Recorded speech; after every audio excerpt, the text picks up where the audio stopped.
Melissa, 7.38 million vehicles were imported and sold in the United States last year.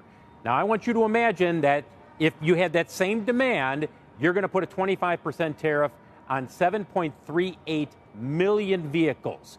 Clearly, that is not going to happen. What's going to happen once these tariffs go into effect is the automakers will respond in a couple of ways. One, they're going to slow down production in foreign plants for vehicles that are imported here to the United States. They're going to also probably have to raise prices and cut incentives. That'll probably happen fairly quickly. And the final decision they'll have to make is how much capacity do they have to bring production back into the United States? The president says, well, there's some places that only have 60% capacity.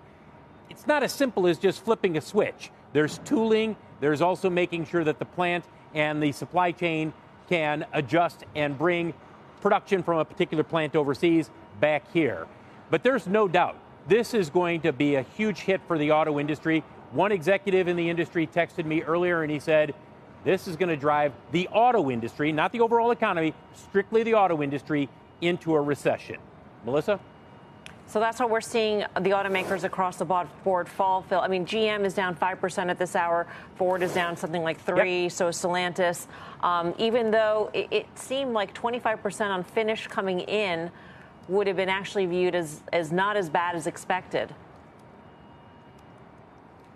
Sure, to an extent, it's not as bad as expected. It also leaves leverage for the president if he's not happy with negotiations with countries, that he could ultimately hit the parts suppliers as well. One quick note, Melissa, I get this question from a ton of people. They're like, well, how quickly could General Motors or Ford, by the way, is building a plant in Tennessee. That's the only new plant that is currently under construction. But how quickly could an automaker, any automaker, build a new plant like this one here in Savannah, Georgia?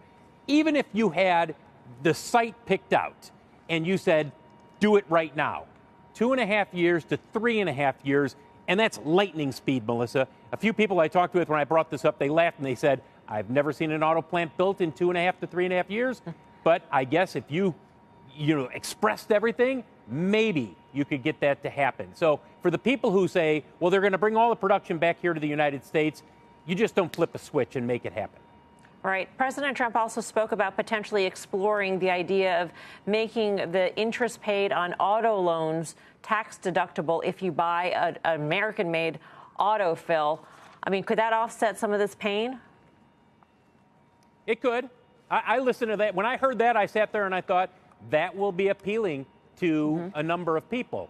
On the flip side, if you have to raise the price, and we don't know how much the automakers will have to raise prices, if you have to raise the price $4,000, now you're getting into an average transaction price over 50.